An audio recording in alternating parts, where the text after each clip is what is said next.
ورحمة الله وبركاته. الحمد لله رب العالمين، والصلاة والسلام على أشرف الأنبياء والمرسلين وعلى آله وأصحابه أجمعين، أما بعد،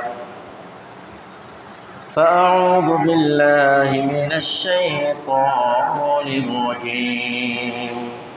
بسم الله الرحمن الرحيم. إن الله وملائكته يصلون على النبي يا أيها الذين آمنوا صلوا عليه وسلموا تسليما. صلى الله على سيدنا محمد وآله وأصحابه وسلم. صلى الله على سيدنا محمد وآله وأصحابه وسلم. صلى الله على سيدنا محمد وآله وأصحابه وسلم. رب اشرح لي صدري ويسر لي أمري واحلل عقدة من لساني يفقهوا قولي. سبحانك لا علم لنا إلا ما علمتنا إنك أنت العليم الحكيم. সম্মানিত উলামায়ে কেরাম, পিতৃসমতুল্য দাড়িপাখা মুরব্বিয়ান আযম, অত্র এলাকার সর্বস্তরের দিনদার পরহেজগার নামাজি আমার ভাই বন্ধুগণ, রব্বুল আলামিনের দরবারে শুকরিয়া আদায় করছি যে মহান রব্বুল ইজ্জত আজকের এই মুবারকময় দিনে, বরকতময় সময়ে, রহমতপূর্ণ স্থান, পৃথিবীর সর্বোৎকৃষ্টতম জায়গা আল্লাহর ঘরে এসে বসে জুমা পূর্ববর্তী সংক্ষিপ্ত এই আলোচনায় আমাদেরকে অংশগ্রহণ করার সুযোগ, সুস্থ তৌফিক প্রদান করেছেন। সে রব্বুল আলামিনের দরবারে শুকরিয়া আদায় করে প্রাণ খুলে মুহাব্বতের সাথে বলি আলহামদুলিল্লাহ। লক্ষ কোটি তার চেয়ে অধিক দুরূদ সালামের হাদিয়া আল্লাহ তাআলা আমাদের সকলের পক্ষ থেকে রহমাতুল লিল আলামিন, সাইয়্যিদুল মুরসালিন, শফিউল মুযনিবিন মুহাম্মদ রাসূলুল্লাহ সাল্লাল্লাহু আলাইহি ওয়াসাল্লামের নূরানি কদম মোবারকে পৌঁছিয়ে দিন। সকলে বলি আল্লাহুম্মা আমিন। প্রিয় হাজিরিন, আজকে পবিত্র মাহে যুলহজ্জা, জিলহজ মাসের 9 তারিখ এবং আগামীকাল জিলহজ মাসের 10 তারিখ এবং আমাদের দেশে কোরবানির ঈদের দিন, ঈদুল আজহা, মুবারকময় বরকতময় এই দিনে আমাদের আযমুল ইবাদা, সবচেয়ে উত্তম একটি ইবাদতগুলোর ভিতরে একটি অন্যতম ইবাদত হচ্ছে পশু কুরবানি দেওয়া, যেটাকে উদহিয়া, অর্থাৎ কুরবানি দেওয়া। এখন শরীয়তের পরিভাষা উদহিয়া, কুরবানি, এটা কি? উলামায়ে কেরাম এটার পরিভাষা, প্রত্যেকটা জিনিসের যে একটা পরিভাষা আছে, পরিচয় আছে, পারিভাষিক একটি সংজ্ঞা বা পরিচয় আছে। উদহিয়ার পারিভাষিক সংজ্ঞা বা পরিচিত হচ্ছে আল উদহিয়া মা ইউযবাহু মিন বাহিমাতিল আনআম ফি ইয়াউমিল আযহা ইলা আখির আইয়ামিত তাশরীক তাকাররুবান ইলা আল্লাহি তাবারাকা ওয়া তাআলা। ঈদুল আজহার দিন থেকে আইয়ামে তাশরীক অর্থাৎ 10, 11, 12 এই 3 দিনকে বলা হয় আইয়ামে তাশরীক। এই ঈদের দিন কিংবা এর পরের দিন অথবা এর পরের দিন 10, 11, 12 জিলহজ মাসের এই 3 দিনে আল্লাহর নৈকট্য অর্জনের লক্ষ্যে ইখলাসের সাথে সওয়াবের নিয়তে যে কোনো পশু কোরবানি দেওয়া, হালাল পশু কোরবানি দেওয়া। এখানে আবার বিভিন্ন মাসালা আছে। গরুর কয় বছর হতে হবে, ছাগলের কয় বছর লাগবে, ওটের কয় বছর লাগবে, পশু এটির কিছু বিধিবিধান আছে।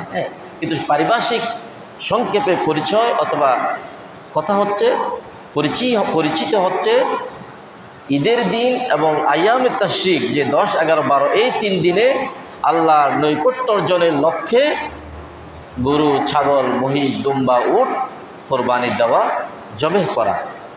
হাজিরিন, এই যে জবেহ করা, এটির ভিতরে কিছু হিকমত এবং কিছু ফজিলত রয়েছে। যেমন কিছু হিকমতের ভিতরে একটি হচ্ছে শুকরুল্লাহ তাআলা আলা নিআমিহি আল হায়াত। আল্লাহ তাআলা মানুষের যে হায়াতে নিয়ামত দিয়েছেন সেই নিয়ামতের শুকরগুজার করা। যেখানে যে আমরা সুস্থতার সাথে আছি, আমরা এখানে সুস্থ শরীর নিয়ে, দেহ নিয়ে, মন নিয়ে আমরা সুন্দরভাবে এখানে বসে আছি, কথা শুনছি, কথা বলছি, নিয়ামত কার? আমরা যে 1 মিনিট বেঁচে আছি এটা নিয়ামত কার? আল্লাহ। এটি বোঝা যাবে যখন আমরা হাসপাতালের করিডোর দিয়ে হাঁটবো কিংবা অসুস্থ মানুষের খবরাখবর রাখবো, তখন বোঝা যাবে 5 মিনিট, 10 মিনিট, একদিন বেঁচে থাকা এটা কত বড় নিয়ামত কার? আল্লাহ।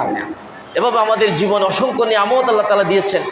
আমাদের শরীরের নিয়ামত, আমাদের সন্তান সন্ততির ভিতরে নিয়ামত, আমাদের রোজগারের ভিতরে নিয়ামত, আমাদের ব্যবসা বাণিজ্য কাজকর্ম, আমাদের ইবাদতের ভিতরে নিয়ামত। এই সমস্ত নিয়ামতের এক প্রকার শুকরগুজার করার একটি মাধ্যম হচ্ছে কুরবানি, উদহিয়া। আরেকটি হিকমত হচ্ছে ইহইয়াউ সুন্নতি ইব্রাহিম আল খলিল আলাইহিস সালাতু ওয়াস সালাম। ইব্রাহিম খলিল আলাইহিস সালামের সুন্নতকে কি করা? জিন্দা করা। এই অনেক লম্বা ঘটনা, আমরা সংক্ষিপ্ত আমরা সকলে জানি। এরপরে মনে করে দেওয়ার জন্যে আল্লাহ রব্বুল আলামিন আজ্জাত ইব্রাহিম আলাইহিস সালামকে স্বপ্নে দেখালেন এবং নির্দেশ দিলেন, হে ইব্রাহিম, খলিল আলাইহিস সালাম, খলিল হচ্ছে সবচেয়ে প্রিয় বন্ধু, একেবারে ঘনিষ্ঠ বন্ধু। ইব্রাহিম আলাইহিস সালামকে আল্লাহ তাআলা স্বপ্নে দেখালেন, হে ইব্রাহিম আলাইহিস সালাম, আপনি আপনার সবচেয়ে পৃথিবীর সবচেয়ে কলিজার টুকরো, সবচেয়ে আপন জিনিসকে আপনি আল্লাহর রাস্তায় ফেদা করে দেন, কুরবান করে দেন। তাহলে সেই সময় বৃদ্ধ বয়সে, কেউ বলেছেন 80 বছরে, কেউ বলেছেন 100, কেউ বলেছেন 120 বছর বয়সে পাওয়া তার কলিজার টুকরো সন্তান, পরবর্তীতে তিনিও আবার নবী হবেন। আবার সেই নবী এমন জলিলুল কদর নবী, যে নবীর সিলসিলা দিয়ে সৈয়দুল মুরসালিন, শফিউল মুযনিবিন, ইমামুল আম্বিয়া ওয়াল মুরসালিন, নবীদের সমস্ত নবীদের সরদার, যিনি শেষ নবী হবেন, খাতামুন নবিয়্যিন হবেন, যিনি পৃথিবীর সমস্ত মানুষের মডেল হবেন, সেই নবী আসবেন। যেই নবীর সিলসিলা দিয়ে, সেই নবী হচ্ছেন ইসমাঈল আলাইহিস সালাম। আর সেই ইসমাঈল আলাইহিস সালামের পিতাকে স্বপ্নে দেখাচ্ছেন, তার পিতাও নবী, তার পিতাকে স্বপ্নে দেখাচ্ছেন আপনি আপনার সবচেয়ে আপন বস্তুকে আল্লাহর সন্তুষ্টির জন্য কোরবান দিয়ে দেন। তিনি তাহলে এই পৃথিবীতে তার সবচেয়ে প্রিয় হচ্ছে ইসমাঈল আলাইহিস সালাম। তিনি স্বপ্নে দেখলেন, আল্লাহ তাআলা তার এই স্বপ্নের কথাকে কোরআনে কারিমের আয়াতে কারিমা হিসেবে, আল্লাহ তাআলা কোরআনে কারিমের আয়াত হিসেবে মানুষের জন্য উপমা হিসেবে আল্লাহ তাআলা দিলেন। সেখানে আল্লাহ তাআলা বললেন, ইব্রাহিম আলাইহিস সালাম বললেন, আন্নী আযবাহুকা ফানজুর মাযা তারা। হে আমার কলিজার টুকরো সন্তান, আমি স্বপ্নে দেখছি আমি তোমাকে জবাই করছি, আমি নির্দেশপ্রাপ্ত হয়েছি। এখানে একটা বিষয় মনে রাখতে হবে, আমাদের মতো সাধারণ মানুষের স্বপ্ন এবং নবীদের স্বপ্ন ভাগ আছে। আমাদের স্বপ্ন এটি এর কোনো কিছু বাস্তবতা থাকতেও পারে, নাও থাকতে পারে, কিন্তু নবীদের স্বপ্ন এটা এক প্রকার নির্দেশ। তিনি বলছেন, আমি নির্দেশপ্রাপ্ত হয়েছি এবং আমি স্বপ্নে দেখছি তোমাকে জবাই করছে আল্লাহ সন্তুষ্টির জন্যে। কি বলো তুমি? মতামত চাচ্ছেন ছোট ইসমাঈল আলাইহিস সালাম থেকে। তিনি পিতার সেই প্রশ্নের জবাবে চমৎকার একটি জবাব দিলেন। পিতা পুত্রের এই কথোপকথন, এই ডায়ালগ কিংবা হাওয়ারকে আল্লাহ তাআলা মানুষের সামনে কিয়ামত পর্যন্ত যাতে পিতা পুত্রের এই সুন্দর অনুপম কথোপকথন মানুষের সামনে মডেল হিসেবে, উদাহরণ হিসেবে থাকে, আল্লাহ তাআলা কোরআন কারীমের আয়াতে কারীম হিসেবে তিনি দিলেন। তিনি বললেন, পিতাকে উদ্দেশ্য করে বললেন, ক্বালা ইয়া আবাতি ইফআল মা তুমার সাতাজিদুনি ইনশাআল্লাহু মিনাস সাবিরিন। যখন ইব্রাহিম আলাইহিস সালাম কলিজার টুকরো সন্তান শিশু ইসমাঈল আলাইহিস সালামকে যখন বললেন, হে আমার কলিজার টুকরো সন্তান, আমি স্বপ্নে দেখেছি তোমাকে জবাই করছি, তোমার মতামত কি, তোমার রায় কি? এই প্রশ্নের জবাবে, পিতার জবাবে পুত্র জবাব দিলেন, হে আমার পিতা, হে আমার সম্মানিত পিতা, আপনি আল্লাহর পক্ষ থেকে যেই নির্দেশ প্রাপ্ত হয়েছেন সেই নির্দেশ আপনি পালন করে দিন, আপনি অবশ্যই অবশ্যই আমাকে ধৈর্যশীল হিসেবে পেয়ে যাবে। আপনি যে আমাকে জবেহ করার জন্য নির্দেশ প্রাপ্ত হলেন, আপনি আমাকে জবেহ করে দেন, আমি আপনার সাথে বেয়াদবি করব না, আপনার কথার সাথে দ্বিমত পোষণ করব না, আপনি জবেহ করে দেন। এজন্য ইসমাঈল আলাইহিস সালামের উপাধি হলো ইসমাঈল যবিহুল্লাহ আলাইহিস সালাম, যাকে আল্লাহর যবিহুল্লাহ জবেহ করার জন্য নির্দেশ দিলেন। এরপর আল্লাহ তাআলা বললেন, পিতা পুত্রের জবেহের এই কত মর্মান্তিক বিষয়, উভয়ই রাজি হয়ে গেলেন। এরপরে তারা ওই মরুভূমির দিকে চলে গেলেন ছুরি চাকু নিয়ে। আল্লাহ তাআলা বললেন এরপরের বিষয়কে, ফালাম্মা আসলামা ওয়া তাল্লাহু লিল জাবিন ওয়া নাদাইনাহু আইয়া ইব্রাহিম।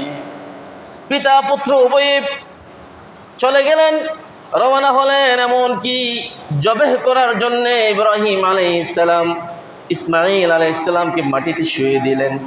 এমন সময় আমার আল্লাহ রাব্বুল আলামিন তিনি ডাক দিলেন, ওয়া নাদাইনাহু আইয়া ইব্রাহিম قد صدقت الرؤيا إنا كذلك نجزي المحسنين। আমি আমার খলিল বন্ধু ইব্রাহিম আলাইহিস সালামকে ডাক দিয়ে বললাম, হে ইব্রাহিম, তুমি তোমার স্বপ্নকে বাস্তবের রূপদান করেছো, বাস্তবায়িত করেছো তোমার স্বপ্ন। মূলত আমি পিতা তার কলিজার টুকরো সন্তানকে জবেহ করে দেবে, এটি আমি চাই নাই, আমি পরীক্ষা করেছিলাম। তুমি তোমার এই কঠিন পরীক্ষায় কামিয়াবি দান করেছো। এভাবে আমি যুগ যুগ ধরে আমার মুহসিনিন বান্দাদেরকে আমি সফলতা দান করি, পুরস্কার দিয়ে দেই। ইন্না কাযালিকা নাজজিল মুহসিনিন, আমি আমার মুহসিনিন বান্দাদেরকে, আমার ভালো নেককার বান্দাদেরকে আমি যুগ যুগ ধরে কিয়ামত পর্যন্ত বিভিন্ন পরীক্ষার মাধ্যমে, বিভিন্ন মুসিবতের মাধ্যমে আমি তাকে বিভিন্নভাবে পুরস্কৃত করে দেয়। আল্লাহ তাআলা সেই মুহসিনিনদের কাতারে আমাদেরকেও শামিল করে দিন, সকলে বলি আল্লাহুম্মা আমিন। এরপরে কোরবানের আরেকটি হিকমা হচ্ছে, গরিব অসহায় মানুষকে খাওয়ানো, প্রতিবেশী আত্মীয় স্বজন। আমাদের দেশে এমন অনেক মানুষ আছে যারা কুরবানের এক সময়, কুরবানের এই মৌসুমে গরুর গোশত দেখেন, এরপর আর কোনো সময় গরুর গোশত দেখেন না, অথবা এই সময়ে তাদের জন্যে চমৎকার একটি সময়। তাহলে তাদেরকে কি করা, হাসি ফোটানো, তাদের ঘরে আনন্দ দেওয়া, মানুষের পাশে দাঁড়ানো, মানুষকে খাওয়ানো, প্রতিবেশী গরিব মিসকিন অসহায় এবং আত্মীয় স্বজনকেও খাওয়ানো। যারা আত্মীয় স্বজন কি নয়, মিসকিন নয়, কিন্তু এই আত্মীয় স্বজনকে খাওয়ানো কেন, যাতে আত্মীয়তার সম্পর্ক কি হয়, আরও মজবুত হয়, একে অপরকে খাওয়ানো। প্রিয় হাজিরিন, আমরা মানুষকে খাওয়ানোর ব্যাপারে আমরা বেশ কম সবাই জানি। আল্লাহ তাআলা বললেন, পৃথিবীতে এমন কিছু মানুষ থাকবে যারা তাদের অর্জিত লক্ষ লক্ষ টাকার, হালাল এই টাকার কষ্টে অর্জিত এই সম্পদের একটি অংশ বের করে দিয়ে গরিব অসহায় দুস্থ এতিম বিধবা নারী এবং অসহায় মানুষের পাশে দাঁড়ায়, তাদেরকে খাওয়ায়, এবং তারা এর বিনিময়ে মানুষের কাছ থেকে কোনো শুকরগুজার, কোনো শুকরিয়া, কোনো প্রতিদান, কোনো কিছুই চায় না। তারা বরঞ্চ এর প্রত্যেকটা কিছুর প্রতিদান চায় কার কাছে, আল্লাহর কাছে। আল্লাহ বলছেন, এমন কিছু মানুষের ভিতরে, এই সমাজের ভিতরে অসংখ্য ভালো মানুষের মিশ্রিত এই সমাজ, এখন অসংখ্য মানুষ আছে যারা আরেকজনের সম্পদকে চুরি করে, ডাকাতি করে, ছিনতাই করে, রাহাজানি করে, মিথ্যা সাক্ষ্য দিয়ে, প্রলোভন দিয়ে, প্রতারণা করে, ঠকিয়ে সম্পদ বক্ষণ করার মানুষ যেমন আছে, আবার এমন কিছু মানুষ আছে যাদের পরিচয় দিয়ে, যাদের স্বভাবকে বর্ণনা দিয়ে আল্লাহ তাআলা বললেন, وَيُطْعِمُونَ الطَّعَامَ عَلَى حُبِّهِ مِسْكِينًا وَيَتِيمًا وَأَسِيرًا। পৃথিবীতে এমন কিছু মানুষ আছে যেই মানুষেরা মানুষকে একে অপরকে খাওয়ায় এবং মিসকিন এতিম বন্দি এবং অসহায় মানুষের পাশে দাঁড়ায় এবং তারা বলে ইন্নামা নুতঈমুকুম লিওয়াজহিল্লাহি লা নুরিদু মিনকুম জাযাআও ওয়ালা শুকুরা। তারা মানুষকে খাওয়ায় আর মানুষকে খাওয়ানোর পরে মানুষের পাশে দাঁড়ায়, মানুষকে সহযোগিতা করে, সাহায্য করে। আর তারা বলে আমরা তোমাদেরকে সাহায্য করছি, সহযোগিতা করছি, এর বিনিময়ে তোমাদের কাছ থেকে কোনো শুকরিয়া, কোনো প্রতিদান আমরা চাই না, বরঞ্চ এর প্রত্যেকটা কাজের পরিণাম, প্রত্যেকটা কাজের প্রতিদান আমরা আল্লাহ রাব্বুল আলামিনের কাছে চাই। সুবহানাল্লাহি ওয়া বিহামদিহি ওয়াজহিল্লাহ। আমরা তোমাদেরকে যে আমি তোমাকে খাওয়ালাম, তুমি একটু বলবে আলহামদুলিল্লাহ, আমি বেশি খুশি হয়েছি, আপনাকে ধন্যবাদ, শুকরিয়া, আমরা এতটুকু পর্যন্ত চাই না। সুবহানাল্লাহ বিহামদি। কিন্তু এভাবে কেউ কারো যদি সহযোগিতা করে, পাশে দাঁড়ায়, একটু শুকরিয়া জানানো, এটি হচ্ছে সৌজন্যতার একটি অংশ এবং শুকরগুজার করা প্রয়োজন, দরকার। তাহলে যে মানুষ কাছে দাঁড়ালেন, তাহলে তিনি আরও বেশি সহযোগিতা করার জন্য একটি তার মানসিকতা তৈরি হবে। তবে কোনো মানুষের ভিতরে যদি এই ধরনের টেন্ডেন্সি, এই ধরনের মানসিকতা, এই ধরনের সৌজন্যতাবোধ যদি না থাকে, এরকম মানুষও থাকতে পারে। এই ধরনের ভদ্রতাবোধ এটিও নাই, এমনও মানুষ থাকতে পারে। অথবা এই কি বলে, এই যে সৌজন্যতাবোধ এটি জানে না, এমন মানুষও থাকতে পারে। তাহলে এমন মানুষটি যদি আপনি সহযোগিতা করেন, আর যদি সে তা আপনার কোনো শুকরগুজার না করে, আপনাকে একটু ধন্যবাদও না জানায়, একটু আলহামদুলিল্লাহও না শোনায়, হ্যাঁ আমি পেয়ে খুশি হলাম, এটিও যদি না বলে, আল্লাহ তাআলা বলছেন এমন না শোনাবে এমন কিছু মানুষও থাকতে পারে। সুতরাং যারা করবে তারা যেন মনে কষ্ট না নেয়, কারণ তারা করছে কার জন্যে। এই মেসেজটা যদি আমাদের সামনে থাকে, তাহলে আমরা অনেক সময় কাউকে সহযোগিতা করলাম, দেখা গেলো সে আমার শুকরগুজার করলো না, পরবর্তী হতে এমন হতে পারে সে আরও অপকার করলো। তখন আমরা মনে রাখবো নুতঈমুকুম লিওয়াজহিল্লাহ, আমি যা করেছি সমস্ত কিছু কার জন্যে? আল্লাহর জন্যে। এজন্য আমরা গত জুমায় বলেছিলাম, আল্লাহ তাআলা কোরবানির ব্যাপারে বললেন, তোমরা বল হে হাবিব সাল্লাল্লাহু আলাইহি সাল্লাম, আপনি বলুন, কুল ইন্না সালাতি ওয়া নুসুকি ওয়া মাহইয়ায়া ওয়া মামাতি লিল্লাহি রাব্বিল আলামিন। এ হাবিব সাল্লাল্লাহু আলাইহি ওয়াসাল্লাম, আপনি বলুন, আমার নামাজ, আমার কুরবানি, আমার জীবন, আমার মৃত্যু সব কিছু আল্লাহর জন্যে। সমস্ত কিছু কার জন্যে? আল্লাহর জন্যে। সূরাতুল কাউসারের ভিতরে আল্লাহ তাআলা বললেন, বিসমিল্লাহির রহমানির রহিম, ইন্না আ'তাইনাকাল কাউসার ফাসাল্লি লিরাব্বিকা ওয়ানহার ইন্না শানিআকা হুয়াল আবতার। এ হাবিব সাল্লাল্লাহু আলাইহি ওয়াসাল্লাম, আমি আপনাকে কাউসার দান করেছি, আমি আপনাকে অসংখ্য নিয়ামত দান করেছি, অতএব আপনি আপনার রবের জন্য নামাজ পড়ুন এবং আপনার রবের জন্য কোরবানি দান করুন। তাহলে এই কোরবানি কার জন্যে? আল্লাহর জন্যে। ইন্না শানিআকা হুয়াল আবতার, যারা আপনাকে নির্বংশ বলে তারাই মূলত নির্বংশ। তাহলে এই কোরবানি মূলত আমরা যে বিষয় বোঝাতে চাচ্ছি, কোরবানিটা কার জন্যে? আল্লাহর জন্য। এটা আযমুল ইবাদা, একটি কোনো আমাদের মুসলিমদের সাংস্কৃতিক একটি ঐতিহ্য কিংবা একটি উৎসব শুধু নয়, এটি একটি ইবাদত। আপনি দেখবেন, আমি প্রায় সময় বলি, আমরা সতর্ক থাকব। আমরা যে গত জুমায় বলেছিলাম হজ উমরা এটি একটি ইবাদত। এই ইবাদতকে আমরা আজকে ট্রেডিশন বানিয়ে, একটা ট্যুরের মতো বানিয়ে, এটাকে আমরা ছবি, সেলফি, ভিডিও কিছুক্ষণ পরপর কী করে আপডেট দেওয়া, এরপরে ভাইরাল হওয়া, এই মানসিকতা আমাদেরকে ছেয়ে বসেছে। এখান থেকে আমাদেরকে সরে আসতে হবে, বুঝতে হবে এটি কোনো ট্যুর নয়, এটা কোনো বেড়ানো নয়, এটি একটি ইবাদত, আযমুল ইবাদা, সবচেয়ে বড় একটি ইবাদত। অনুরূপভাবে কোরবানি এটি একটি বড় ইবাদত। এটির মাধ্যমে আল্লাহর নৈকট্য অর্জন করবে আল্লাহর প্রিয় বান্দারা, আল্লাহর প্রিয়ভাজন হবেন। তাহলে যে ব্যক্তি আল্লাহর প্রিয়ভাজন হবেন, তিনি আল্লাহ সন্তুষ্ট হন এমন কাজ করতে পারবেন না। সুতরাং আমাদের সচেতন, আমরা যারা, আমাদের সচেতন হতে হবে, সতর্ক থাকতে হবে এবং যার যার অবস্থান থেকে আমাদের মানুষকে বোঝাতে হবে।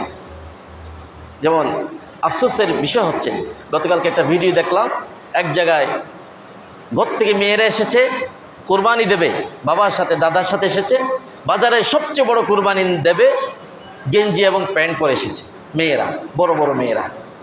তাহলে এখন মানুষ তো কোরবানির গরুকে ভিডিও করছে, সাথে সাথে ওই মেয়েদেরকে ভিডিও করছে। আবার এগুলি আবার টিকটকে ওরা ছোটো ছোটো ছেলেরা, তরুণরা আবার ভিডিও করে এগুলো আবার রিলস বানাচ্ছে, এগুলি আবার ফেসবুক ইন্টারনেটে দিচ্ছে। তাহলে আপনি বলেন, পানি এবং তেল কি এক জায়গায় হতে পারে? আপনি করছেন ইবাদত, এখানে যে আপনি হাজার হাজার কোটি কোটি মানুষের সামনে পুরো পৃথিবীতে আপনার এই উলঙ্গ বেহায়াপনা অশ্লীলতা আপনি ছড়িয়ে দিচ্ছেন, তাহলে এটা কি কোরবানির সাথে যাবে? বলে যাবে। এরপরে কোরবানি দিতে গেলে কোরবানির সময় পশুকে নিয়ে অনেক ধরনের আমরা এক প্রকার কি করি, আজে বাজে কাজ করি। আল্লাহ তাআলা আমাদেরকে হেফাজত করুন।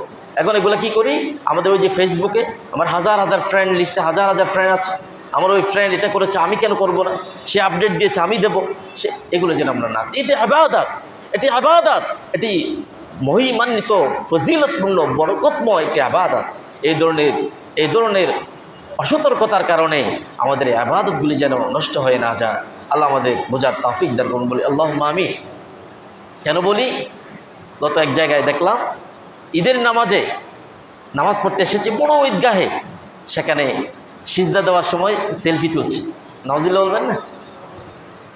অনেক বড় জামাত এসেছে, এখানে কোটি লক্ষ লক্ষ মানুষ, আমরা নামাজ পড়ছি সিজদা।